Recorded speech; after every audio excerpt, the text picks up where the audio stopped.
ഇന്ന് ഈ ക്രിസ്മസ് ദിനത്തിൽ നമ്മോടൊപ്പം ആയിരിക്കുന്നത് നെയ്യാറ്റിൻകര രൂപതയിലെ അഭിവന്യ പിതാവ് വിൻസെൻ്റ് സാമുവൽ പിതാവാണ്. പ്രത്യേകിച്ചും കേരളത്തിലെ KCYM-നെ കരുത്തുറ്റ ഒരു നിരയാക്കാൻ വേണ്ടി പ്രവർത്തിച്ച വ്യക്തികളിൽ പ്രധാനിയാണ്. വളരെ സൗമ്യനായി എന്തു കാര്യത്തിനും വ്യക്തമായ ധാരണയോടുകൂടെ മാത്രം പ്രവർത്തിക്കുന്ന ഒരു വന്യ പിതാവാണ്. പിതാവിന് ഞങ്ങളുടെ ഈ ചെറിയ പരിപാടിയിലേക്ക് സ്വാഗതം. പിതാവിൻ്റെ അടുത്ത് ഞങ്ങൾക്ക് ആദ്യം ചോദിക്കാനുള്ളത്, നെയ്യാറ്റിൻകര തെക്കൻ കേരളത്തിലെ ഇങ്ങേറ്റത്ത് കിടക്കുന്ന ഒരു പ്രദേശമാണ്. അവിടെയുള്ള വിശ്വാസ സമൂഹത്തെ കഴിഞ്ഞ 15 വർഷക്കാലമായി പിതാവെന്നുള്ള നിലയിൽ ആത്മീയപരമായിട്ടും ഭൗതികപരമായിട്ടും ഉയർത്തിക്കൊണ്ടുവരുവാൻ പിതാവ് ശ്രമിക്കുന്നുണ്ട്. എങ്ങനെ കാണുന്നു 15 വർഷത്തെ ആ വിശ്വാസ പാരമ്പര്യത്തെ? കഴിഞ്ഞ 15 വർഷക്കാലം നെയ്യാറ്റിൻകര രൂപതയെ നയിക്കുവാൻ സാധിച്ചത് വലിയൊരു ദൈവാനുഗ്രഹമായി ഞാൻ പരിഗണിക്കുന്നു. ആദ്യമേ നെയ്യാറ്റിൻകര രൂപത എന്ന് പറയുന്നത് നെയ്യാറ്റിൻകര, നെടുമങ്ങാട് താലൂക്കുകൾ ഉൾപ്പെടുന്ന പ്രദേശങ്ങളാണ്. ഈ രൂപതയിൽ ഇപ്പോൾ 1.5 ലക്ഷത്തിലധികം ലത്തീൻ കത്തോലിക്ക വിശ്വാസികൾ ഉണ്ട്. 244 ദേവാലയങ്ങളിലായി ഈ വിശ്വാസികൾ ആരാധനയ്ക്ക് കൂടുന്നു. വിശ്വാസ രൂപീകരണത്തിനും ക്രിസ്തീയ ജീവിതത്തിനും ശക്തി ആർജിക്കുന്നു. ദൈവവിശ്വാസത്തിൽ വളരുവാൻ വേണ്ടി, പരസ്പര സ്നേഹത്തിലും സാഹോദര്യത്തിലും ജീവിക്കുവാൻ വേണ്ടി ഈ ജനം ആത്മാർത്ഥമായി പരിശ്രമിക്കുന്നു. അതിന് വളരെയധികം പ്രചോദനവും മാർഗനിർദ്ദേശങ്ങളും ഞാൻ നൽകിക്കൊണ്ടിരിക്കുന്നു. എന്നോട് ചേർന്ന് പ്രവർത്തിക്കുന്ന 110ഓളം വൈദികർ ഈ രൂപതയിലുണ്ട്. അവരാണ് ഓരോരോ ഇടവകളിലും പള്ളികളിലും ഈ കാര്യങ്ങൾക്ക് നേതൃത്വം കൊടുക്കുന്നത്. ഈ വൈദികരെ പ്രോത്സാഹിപ്പിക്കുവാനും അവർക്ക് ആവശ്യമായ പ്രത്യേക മാർഗനിർദ്ദേശങ്ങൾ നൽകുവാനും ഞാൻ എപ്പോഴും ശ്രദ്ധിക്കുന്നുണ്ട്. അവരെപ്പോഴും വളരെ താല്പര്യപൂർവ്വം, ഏറെ തീഷ്ണതയോടെയാണ് ഇവിടുത്തെ അജപാലന കാര്യങ്ങൾ ചെയ്യുന്നത്. അജപാലന കാര്യങ്ങൾ എന്ന് പറയുമ്പോൾ വിശ്വാസ വളർച്ചയ്ക്കു വേണ്ടി, ധാർമ്മിക ജീവിതത്തിനു വേണ്ടി, സാമൂഹ്യ വിദ്യാഭ്യാസ പുരോഗതിക്കു വേണ്ടിയുള്ള പ്രവർത്തനങ്ങൾ അവർ നടത്തിക്കൊണ്ടിരിക്കുന്നു. കഴിഞ്ഞ 15 വർഷക്കാലം പിന്നോട്ട് നോക്കുമ്പോൾ ഒരു വിശ്വാസ വളർച്ച വളരെയധികം വന്നിട്ടുണ്ട്. ഒരു ക്രിസ്തീയ കൂട്ടായ്മ വളരെയധികം ശക്തിപ്പെട്ടിട്ടുണ്ട്. വിശ്വാസികളെല്ലാം ദൈവാരാധനയിലും ദൈവവിശ്വാസത്തിലും ഉറച്ചു നിൽക്കണമെന്ന ബോധ്യം വളരെയധികം വളർത്തുവാൻ സാധിച്ചിട്ടുണ്ട്. ക്രൈസ്തവ വിശ്വാസികൾ ക്രിസ്തുവിൻ്റെ സാക്ഷികളാണ്, ക്രിസ്തുവിൻ്റെ സുവിശേഷം ജീവിക്കേണ്ടവരാണ് എന്നീ ബോധ്യങ്ങൾ വളരെയധികം വർദ്ധിച്ചിട്ടുണ്ട്. അതുകൊണ്ട് തന്നെ ഈ കാര്യങ്ങളുടെ പശ്ചാത്തലത്തിലും അടിസ്ഥാനത്തിലും ഇനിയും ഈ വിശ്വാസ ജീവിതം, ധാർമ്മിക ജീവിതം വളരെ മെച്ചപ്പെട്ട രീതിയിൽ മുന്നോട്ട് കൊണ്ടുപോകുവാൻ സാധിക്കുമെന്ന് ഞാൻ പ്രത്യാശിക്കുന്നു. വൈദികരും സന്യസ്തരും അതിന് ആത്മാർത്ഥമായി പരിശ്രമിക്കുമെന്നും ഞാൻ പ്രതീക്ഷിക്കുന്നു. നമ്മുടെ നെയ്യാറ്റിൻകര രൂപത എന്ന് പറയുമ്പോൾ പാറശാല മുതൽ ഏകദേശം നെടുമങ്ങാട്, വാമനപുരം വരെ കിടക്കുന്ന ഒരു വലിയ ഭൂപ്രദേശമാണ്. അപ്പോൾ പിതാവിൻ്റെ ദൈനംദിന ജീവിതത്തിലുള്ള തിരക്കുകൾ, രൂപതയുടെ തന്നെ പ്രവർത്തനങ്ങളിലുള്ള തിരക്കുകളിൽ, ഇവിടെയുള്ള ആ സഭാ പ്രവർത്തനങ്ങളിൽ അല്ലെങ്കിൽ ആത്മായ പ്രവർത്തനങ്ങളിൽ സജീവമായി പങ്കെടുക്കാൻ പിതാവിന് സാധിക്കുന്നുണ്ടോ, അല്ലെങ്കിൽ അതിന് സമയം കണ്ടെത്താറുണ്ടോ? നെയ്യാറ്റിൻകര രൂപത കളിയിക്കാവിള മുതൽ വാമനപുരത്തിനപ്പുറം കാരേറ്റ് വരെയാണ്, കിഴക്ക് പൊന്മുടി വരെയുണ്ട്. ഇതാണ് പ്രദേശം. നെയ്യാറ്റിൻകര, നെടുമങ്ങാട് താലൂക്ക് എന്ന് പറയുന്നത് ഈ പ്രദേശമാണ്. ഈ പള്ളികളിലൊക്കെ ഓരോ വർഷവും പോകാൻ സാധിക്കുന്നില്ലെങ്കിലും ഒരു 5-6 വർഷത്തിനുള്ളിൽ ഒരിക്കൽ എന്ന രീതിയിൽ എത്താൻ സാധിക്കുന്നുണ്ട്. ഇവിടെയുള്ള എല്ലാ കാര്യങ്ങളും നേരിൽ കാണാൻ സാധിക്കുന്നില്ല, വളരെയധികം നേരിൽ കാണാൻ സാധിക്കുന്നു. ഞാൻ പല ഇടവകളിലും പല സ്ഥലങ്ങളിലും പോകുന്നതുകൊണ്ട്. ഇതെല്ലാം ചെയ്യുന്നതുകൊണ്ട് തിരക്കുള്ള ഒരു ജീവിത ശൈലിയാണ്, ടൈം ടേബിളാണ് എനിക്കുള്ളത്. മൊത്തത്തിൽ കണക്ക് കൂട്ടുമ്പോൾ ആവശ്യത്തിന് ഈ പ്രദേശങ്ങളിലൊക്കെ എത്താൻ എനിക്ക് സാധിക്കുന്നുണ്ട്. സമയം ഞാൻ കണ്ടെത്താറുണ്ട്. ഒരു വിധത്തിൽ പറഞ്ഞാൽ എല്ലാ വൈദികരെയും അവരവരുടെ ഇടവകളിൽ പോയി നേരിൽ കണ്ട് സന്ദർശനം നടത്തേണ്ട ആവശ്യമുണ്ട്. പക്ഷെ അത് എപ്പോഴും സാധിച്ചിട്ടില്ല. കുറച്ചൊക്കെ സാധിക്കുന്നു. ഇനിയും അല്പം കൂടെ ശ്രമിച്ചാൽ കുറേ കൂടെ സാധിക്കുമെന്ന് ഞാൻ പ്രതീക്ഷിക്കുന്നു. അതിനു വേണ്ടിയുള്ള ആലോചനയും എനിക്കുണ്ട്. ഒരു വിധത്തിൽ ഒരു വർഷത്തിലൊരിക്കൽ ഓരോ വൈദികനെയും അവരുടെ ഇടവകളിൽ പള്ളികളിൽ പോയി അവരെ കാണുന്നത് വളരെ നല്ല ഒരു കാര്യമാണ്. വൈദികർ ഒരു വിധത്തിൽ അത് ആഗ്രഹിക്കുകയും ചെയ്യുന്നുണ്ട്. പക്ഷേ അത് സാധിക്കുന്നില്ല. സാധിക്കാൻ വേണ്ടി ഉള്ള ശ്രമങ്ങൾ തുടരുകയും ചെയ്യുന്നു. പൊതുവിൽ നമ്മുടെ കേരളത്തിലെ KCBCയുടെ യൂത്ത് കമ്മീഷൻ്റെ ചെയർമാൻ എന്നുള്ള നിലയിൽ യുവജനങ്ങളുടെ കൂടെ നിന്നുകൊണ്ട് യുവജനങ്ങളുടെ പക്ഷം ചേർന്നുകൊണ്ട് അല്ലെങ്കിൽ അവരുടെ കൂടെ പ്രവർത്തിക്കുവാൻ പിതാവിന് സാധിച്ചിട്ടുണ്ട്. കഴിഞ്ഞ ഉത്സവം 2011 നടക്കുമ്പോൾ തന്നെ പല രൂപതകളിൽ നിന്നുള്ള, പ്രത്യേകിച്ച് ലത്തീൻ രൂപതകളിൽ നിന്നുള്ള അതിൽ പങ്കെടുത്ത മത്സരാർത്ഥികളുടെ അവരുടെ അനുഭവങ്ങൾ പങ്കുവയ്ക്കുമ്പോൾ, നമ്മളുമായിട്ട് പങ്കുവയ്ക്കുമ്പോൾ പലപ്പോഴും പിതാവിൻ്റെ പേര് അവർ ഉയർത്തിക്കാട്ടുകയും പറയുകയും ചെയ്തു. എങ്ങനെ ഈ 11 രൂപതകളിലെയും യൂത്ത് കമ്മീഷൻ്റെ അല്ലെങ്കിൽ കേരളത്തിലെ KCBCയുടെ യൂത്ത് കമ്മീഷൻ ചെയർമാൻ എന്നുള്ള നിലയിൽ പ്രവർത്തിക്കുമ്പോൾ യുവജനങ്ങളെ പൊതുവായിട്ട് എങ്ങനെ കാണുന്നു?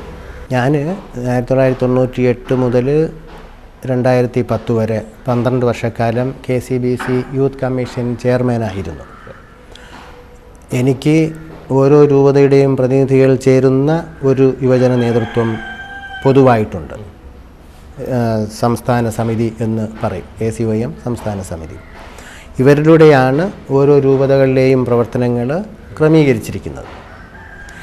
യുവജനങ്ങളുടെ കൂടെ ആയിരിക്കാനും അവരുടെ മനോവികാരങ്ങൾ മനസ്സിലാക്കാനും അവരെ യഥാർത്ഥ ക്രിസ്തീയ ജീവിതത്തിന് പ്രചോദിപ്പിക്കാനും സാധിക്കുന്നത് വലിയൊരു കാര്യമാണ്. എനിക്ക് കുറേയൊക്കെ സാധിച്ചിട്ടുണ്ട്. അതിന് കാരണം യുവജനങ്ങൾ സഭയുടെ നട്ടെല്ലാണ്, സഭയുടെ ഭാവിയാണ്, സമൂഹത്തിൻ്റെ ഭാവിയാണ് എന്നൊക്കെയാണ് സഭ ചിത്രീകരിക്കുന്നത്. അപ്പോൾ ഇവരെ മനസ്സിലാക്കാനും അംഗീകരിക്കാനും പ്രോത്സാഹിപ്പിക്കാനും ഓരോ രൂപതാധ്യക്ഷനും ഓരോ വൈദികനും സാധിക്കണം എന്ന് യുവജനങ്ങൾ ആഗ്രഹിക്കുന്നു. ഈ ആഗ്രഹം പല വേദികളിലും പല സമയങ്ങളിലും പല സാഹചര്യങ്ങളിലും അവർ തന്നെ എന്നോട് പറഞ്ഞിട്ടുമുണ്ട്. അതൊക്കെ ഞാൻ കേൾക്കുകയും അവർ സുവിശേഷ മാർഗത്തിൽ നടക്കണമെന്ന് അവരെ ഉപദേശിക്കുന്ന രീതികൾ സംഭാഷിക്കാനും ചർച്ചകൾ ചെയ്യാനും ഞാൻ ശ്രമിച്ചിട്ടുണ്ട്. യുവജനങ്ങൾ എപ്പോൾ എന്തിനൊക്കെ എൻ്റെ അടുക്കൽ വന്നാലും ഞാൻ അവരെ സ്നേഹപൂർവ്വം സ്വീകരിക്കും, ശ്രദ്ധാപൂർവം കേൾക്കും, അവരുടെ ചോദ്യങ്ങൾക്ക് സാധിക്കുന്ന മറുപടിയെ കൊടുക്കും, അവർക്കൊരു പ്രചോദനം കൊടുക്കാറുണ്ട്, അവരെ അംഗീകരിക്കാറുണ്ട്.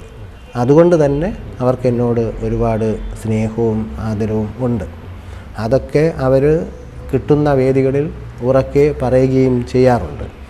അതിൻ്റെ ഒരു കാര്യമാണ് ഈ ഉത്സവ് 2011 നെയ്യാറ്റിൻകരയിൽ അവരിൽ ചിലരൊക്കെ ഉറക്കെ പറഞ്ഞത്. എനിക്ക് അതിൽ സന്തോഷമുണ്ട്, അഹങ്കാരമില്ല. എനിക്ക് കുറേ അഭിമാനവുമുണ്ട്. കാരണം ഇത്രയധികം യുവജനങ്ങളെ അല്പമെങ്കിലും സ്വാധീനിക്കാൻ, കുറേ പേരെയെങ്കിലും നേരിട്ട് കേൾക്കാൻ, പൊതുവിൽ അവരെ അംഗീകരിക്കുവാനും പ്രോത്സാഹിപ്പിക്കുവാനും സാധിച്ചു എന്നതിൽ അതിലവർ വളരെ സന്തുഷ്ടരാണ്. നേതൃത്വ നിരയിലുള്ളവർ മൊത്തത്തിൽ അവർക്ക് വളരെ സന്തോഷമുണ്ട്, സംതൃപ്തിയുണ്ട്. യുവജനങ്ങളെ പ്രത്യേകമായി പരിഗണിക്കേണ്ട, പരിപാലിക്കേണ്ട കടമ സഭാ നേതൃത്വത്തിനുണ്ട്. എല്ലാ അജപാലകർക്കും എല്ലാ വൈദികർക്കും സന്യസ്തർക്കും ഉണ്ട്. കാരണം ഇന്നത്തെ യുവാക്കളാണ് നാളത്തെ അഡൾട്ട്സ്. സഭയിലെ ശുശ്രൂഷകൾക്ക് നേതൃത്വം നൽകേണ്ടത്, സഭയുടെ ശുശ്രൂഷകൾ ഏറ്റെടുത്ത് നടപ്പിലാക്കേണ്ടത്, പ്രത്യേകിച്ച് ഇനി വരുന്ന കാലങ്ങളിൽ. അതുകൊണ്ട് തന്നെ യുവാക്കളെ പ്രത്യേകം പരിഗണിക്കാനും പ്രത്യേകം രൂപീകരിക്കാനും പ്രത്യേകം വളർത്തുവാനും മറ്റുമൊക്കെയുള്ള കാര്യങ്ങൾ ഞാൻ ചെയ്യുന്നു. എല്ലാ രൂപതാധ്യക്ഷന്മാരും ഇത് ചെയ്യുന്നുണ്ട് എന്നതും സത്യമാണ്.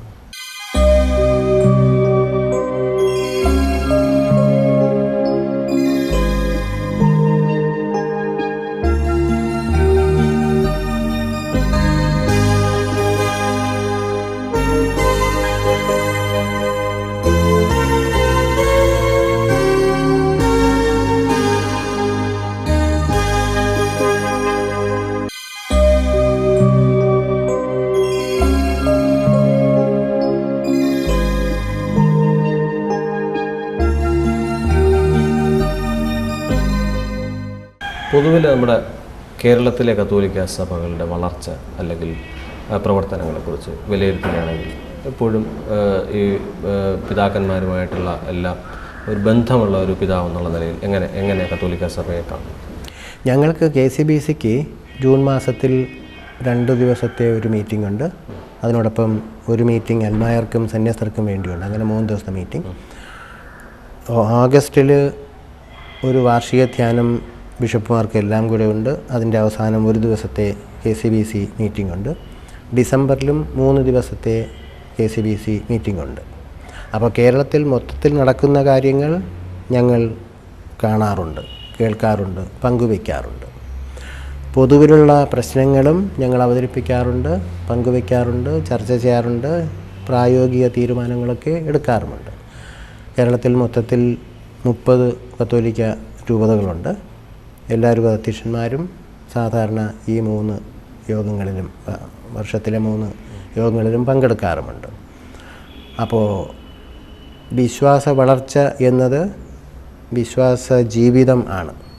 വിശ്വാസ ജീവിതത്തിൽ ധാർമ്മികതയുണ്ട്, നീതിയും സത്യവും പ്രഘോഷണവും പ്രാവർത്തികമാക്കലുമുണ്ട്. ധാർമ്മികതയിൽ വളരണമെന്നുള്ള ശക്തമായ പഠനങ്ങളുമുണ്ട്. ഈ സഭയുടെ മൊത്തത്തിലുള്ള പ്രവർത്തനങ്ങൾ നോക്കുമ്പോൾ സഭയുടെ സമഗ്ര പുരോഗതിയാണ് വിശ്വാസപരമായ പുരോഗതി, ധാർമ്മികമായ പുരോഗതി, സാമൂഹ്യമായ പുരോഗതി, വിദ്യാഭ്യാസപരമായ പുരോഗതി, മൊത്തത്തിൽ സാംസ്കാരിക പുരോഗതി. ഇതെല്ലാം ചേർന്ന് ഒരു സ്നേഹ സംസ്കാരം, എ കൾച്ചർ ഓഫ് ലവ് വളർത്തണം എന്നതുണ്ട്. ഇതെല്ലാം ചേർന്ന് ഒരു പൊതു സാഹോദര്യം, മാനവ സാഹോദര്യം വളർത്തണം എന്നുണ്ട്. മാനവ സാഹോദര്യം വളർത്തുവാൻ വേണ്ടിയാണ്, അതുപോലെ മൊത്തത്തിലുള്ള പുരോഗതിക്ക് വേണ്ടിയാണ്, സമഗ്രമായ പുരോഗതിക്ക് വേണ്ടിയാണ് വിദ്യാഭ്യാസ സ്ഥാപനങ്ങൾ, മെഡിക്കൽ സ്ഥാപനങ്ങളൊക്കെ നടത്താൻ വേണ്ടി സഭ പ്രത്യേകം ശ്രദ്ധിക്കുന്നത്. വിദ്യാഭ്യാസ മേഖലയിൽ ചിലരൊക്കെ കത്തോലിക്ക സഭയെയും നേതൃത്വത്തെയും വിമർശിക്കുന്നു എങ്കിലും വിമർശനത്തിന് വേണ്ടിയുള്ള വിമർശനങ്ങളാണ്. ഇവർ പറയുന്ന കാര്യങ്ങളൊന്നും സത്യമല്ല. സഭയെക്കുറിച്ച് ആരോപിക്കുന്ന കുറ്റങ്ങളൊന്നും സത്യമല്ല. വോട്ട് നേടാൻ വേണ്ടി, ആളുകളുടെ കൈയടി നേടാൻ വേണ്ടി ഇവരിങ്ങനെ കുപ്രചരണങ്ങൾ നടത്തുന്നു എന്നതാണ് ഞങ്ങളുടെ വിലയിരുത്തൽ. അതുകൊണ്ട് തന്നെ പലപ്പോഴും അവരുടെ കുപ്രചരണങ്ങൾക്ക് മറുപടിയായിട്ട് ഞങ്ങളൊന്നും പറയാറില്ല. അവർ പറയുന്നതിൻ്റെ ഉത്തരവാദിത്വം അവർക്കാണ്.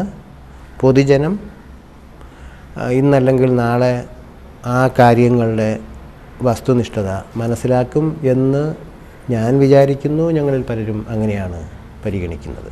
അതുകൊണ്ടാണ് ഒരാളൊന്ന് പ്രസംഗിച്ചു അതിനോടൻ മറുപടി പ്രസംഗം അങ്ങനെയൊന്നും ചെയ്യാത്തത്. ഒരാൾ കുറ്റം ആരോപിച്ചു അതിനെതിരെ വീണ്ടും മറുകുറ്റാരോപണമൊന്നും ഞങ്ങൾ നടത്താറില്ല.